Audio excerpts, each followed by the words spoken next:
Hello, everybody. My name is Dallas. You are watching the Fantasy Football Outpost. This is our positional mock drafts. Basically, what these are, we go through 8-team, 10-team, and 12-team formats with a standard roster build: 1 QB, 2 running back, 2 wide receiver, 1 tight end, a flex, kicker, and a defense in PPR. And basically, we do mock drafts for each team format. From each position, we are now at position number 10, so naturally, there's only going to be 2 drafts because you can't have a position 10 in an 8-team league. And basically, this is my strategy and how I would do it, and hopefully it helps y'all. So let's get it started.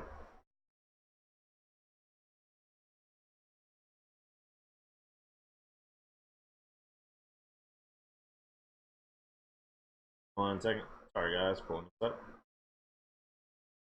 Go. Alrighty. Alright, so easy pick. Like I said, you're gonna let Le'Veon Bell fall to me. I'm taking that every day of the week. So here's where the flip comes. This is where I'm going to kind of explain to you guys my thought process. Again, I'm doing it at the beginning of all these because this player falls to me every single time, and I always take him. And I want you guys to kind of understand the backstory as to why. Sorry. Oh. Oh. All right, sorry about that.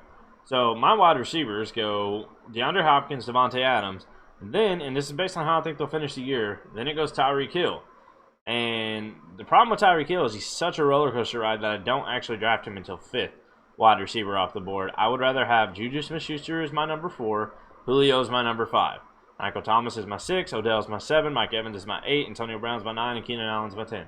Just to round those out for you, and I'm explaining to you why I do have Tyreek Hill finishing as the 3rd best wide receiver this year, but I don't think you're going to like how he got there. And because of that, my next best is Juju, followed by Julio. Again, this is where you take whoever your favorite is, but I think Juju's just poised to have a astronomical year this year. So that is why you're going to see me take Juju over some of these players. You guys might be thinking, what are you doing? That's why. I have high faith in him this year, and I just think he's going to be more than worth it in return on my investment. So, Damian almost made it to us. Damian Williams is actually my running back 8. I have no idea why he's falling this far, and I'm perfectly happy with it. Let him keep falling. The later, the better. So here's where we're going to take Josh Jacobs and then round it out with Chris Carson here. I always, like I say in every single one of these episodes, I try to make sure my running back 3 is good enough to be at least a running back 2 on another team. It's good enough to be the running back 1 on this team. Aaron Jones, I do like, but I have him right after Chris Carson and Marlon Mack. Because of the injury risk, I like Chris Carson over Freeman. That's a running back 2 there. I don't even need to keep looking because as long as I have one team that my running back 3 is better than their running back 2, I'm pretty confident in how I chose. So now we're looking at this next tier of wide receivers, and there's actually one that still stayed. I don't include Cooper Kupp in that tier, nor do I include Kenny Golladay. One that I do include is Tyler Boyd. He's the last one on the board here. We're going to draft him, and now we're going to take a look and see what has fallen to us here. And because Sonny Michel went, it makes it a little bit easier for us to go ahead and reach and take our tight end here, and that's Evan Ingram. Typically, I just wait on tight ends, but if I am in a position around the sixth round to take Evan Ingram and I'm happy with the rest of my roster, I absolutely take that. And the reason I passed up on that, and you'll see here, maybe he may go before. Oh, he just went Alshon. That's why I usually like to stack Alshon not after Boyd, but I'm okay with that because we still have Robbie Anderson here, and we're going to solidify it with Curtis Samuel. And so now I'm perfectly content with our wide receivers to go along with Le'Veon Bell, Josh Jacobs, Chris Carson, and Tyler Boyd. I'm loving the way this team's stacking right now. Absolutely take this every day of the week. Now, what we're hoping for and shooting for is Kalen Ballage falling to us, but running backs fly off the board so much that may not. Okay, he did. We're good. Got Kalen Ballage. I'm going to turn right around. Here's where a lot of times I'll take Andrew Luck if he falls, but he didn't. Cam Newton, if he's healthy, I'm going that route 1,000% of the time, but unfortunately with that injury, I don't quite know the extent of that yet. Hopefully that's clarified better by Sunday when most drafts should be going on. A lot of them will be tomorrow. Mine's going on Sunday. Hopefully that'll be clarified by then. But because it hasn't been yet, we're going to pass on him and go ahead and take Larry Fitzgerald here. I always try to get Larry Fitzgerald or D.D. Westbrook. I'm cool with either, and if I can't get either, then I'm okay with Sammy Watkins. As you can see, they're all going pretty close to each other, and if I have to miss all of those, Marvin Jones. It's just such great value. Here we're going to hope Jared Goff's already gone, so we're going to hope we can get Jameis Winston here. Yeah, we can get Jameis Winston. We can go multiple ways here, but we're going to take, I would say, between Breida and Singletary. These are the two I'm looking at here, but I'm going to go Singletary because I believe he's this year's Nick Chubb. We're halfway through the season. He's going to take over that spot and absolutely dominate. So we're absolutely taking him, even though Breida would be just fine. I love Breida this year as well. I feel like because we got Balaj, I think we're okay by shooting that shot on Singletary, and then we're going to take Jameis Winston, our QB 9 this year. I don't like Russell Wilson this year. It's my QB 14. I don't see it happening this year. I really don't. He might though. He might shock us all. Oh yeah, sorry, we're actually done. So I only go to 12 rounds in these. So let's take a look at how our team stacked up. Jameis Winston, my QB9. Fully content with that. Le'Veon Bell, Josh Jacobs, and Chris Carson.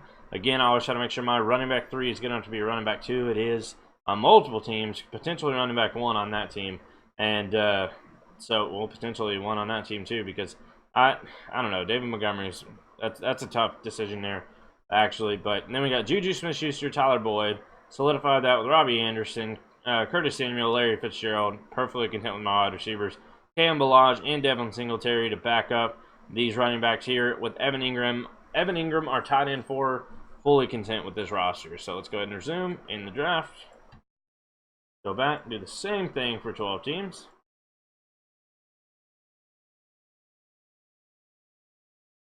And 12. Update. That is all we do to change it. Our next 2 episodes are going to be very short because you only have 1 draft apiece. We're going to bust all of them out tonight to get them out ready for all of you. For those of you that are waiting on those, they will be all live tonight. So we only got 2 more after this one.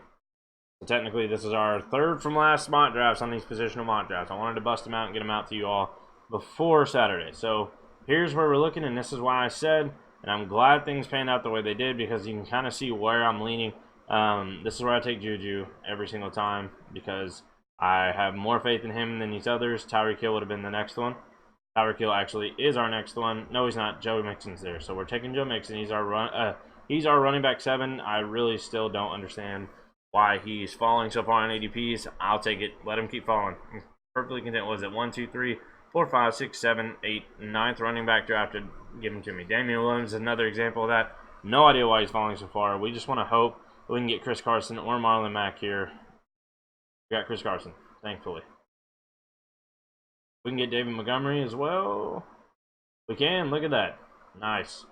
Absolutely love that. So, again, you're going to get to see my strategy kind of come out pretty in full here, because we're taking the tail end of that wide receiver core. Hopefully, Tyler Boyd makes it to us.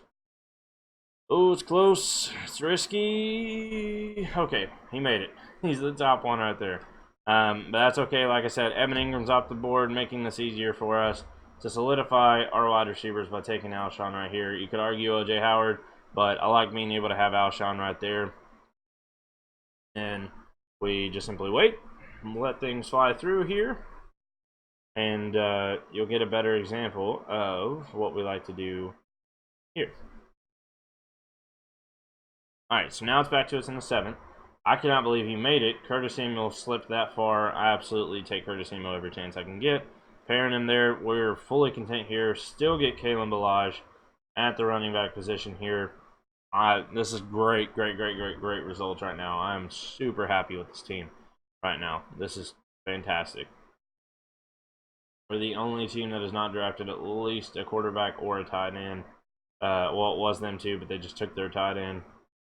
Everyone else is taking at least one or the other except us. That's okay. Oh, Jared Goff went right before. That hurts. I would have taken him here, but he's not there.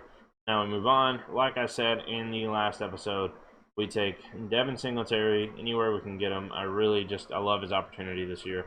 If the rest of your league doesn't know about him, he's something you might be able to pass up on. But unfortunately, with ADPs, it's just not going to work out for you that way, because he's going to end up somebody's going to see him on the board, need a running back, and just take him, not even knowing his name. So I think he's a really nice shot in the dark. I think he's going to end up working out for you, even though unfortunately he is going to be a stash. You just kind of got to hold on to him for a while. But that's okay. We live with that. So we got Jameis in the 10th. We're perfectly okay with that. Now we're going to look and see what we have here. So getting our Tyrell Williams is the next best player on the board for me, in my opinion. I do like Justin Jackson, but I like this next player we're drafting even better. Justin Jackson, and that is Tony Pollard. Tony Pollard here. Now, if Elliott looks like he's back, then absolutely Alexander Madison. Or if you're the Dalvin Cook owner, Alexander Madison. But we did not have to take Dalvin Cook, so we are going Tony Pollard there. And that's where we ended. Well, I'm not going to end it because I'm showing you guys the tight end strategy because you're curious. Well, you didn't take a tight end. Well, round 13 is where I always take mine because all 4 of them that I looked at, this is my argument in all of them, but now it's really only 3. Delaney Walker slips its 4. Was Jordan Reed, but unfortunately with his injury, concussion going on, I'm not interested in that at all. So it's Mark Andrews, Greg Olsen, and Kyle Rudolph. Mark Andrews being our favorite of that group. So I'll always go 1 round further just so I can show you guys how we do that. So right here, Jameis Winston at QB again, just like we said in the last episode, or in last draft. We're perfectly content with Jameis Winston. Everywhere we can get him works just fine for me. Joe Mixon, Chris Carson, and David Montgomery. Is David Montgomery our RB3 good enough to be the RB2 on another team? Let's take a look. Oh gosh, this guy took a big risk right here, but Melvin Gordon's probably not going to be there, so he'd be good enough there. Aaron Jones is the only one here. He'd be good enough there. Like I said, you only need 1 team to confirm that for you. Miles Sanders, David Montgomery, it would be the RB2 on that team. Le'Veon Bell and Tariq Cohen, he's the RB2 on that team. Like I said, as long as your RB3 is good enough to be the RB2 on at least 1 team, you know you did a good job. You know you did a good job getting that depth and basically putting yourself in a position where you're never going to have to worry at any point bye-week wise ever. And you're week in, week out, you're going to have the production of a high-tier running back all the way as deep as your flex. So then we got Juju Smith-Schuster, Tyler Boyd, with Mark Andrews as our tight end, getting him in round 13. We're perfectly content with that.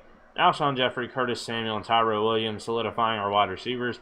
Kalen Ballage, Devin Singletary, Tony Pollard, nothing but a big old ball of opportunity right there with those. I'm fully confident with this team. I really like how things turned out. Go ahead and end the draft. And that is it for our positional mock draft, pick number 10. We'll see you in the next one, which is going to be an even shorter episode because it's pick 11, which means only 1 draft. And the one after that is going to be the exact same boat with pick 12. Thank you guys that have been watching all of these. We will see you in the next episode. Bye.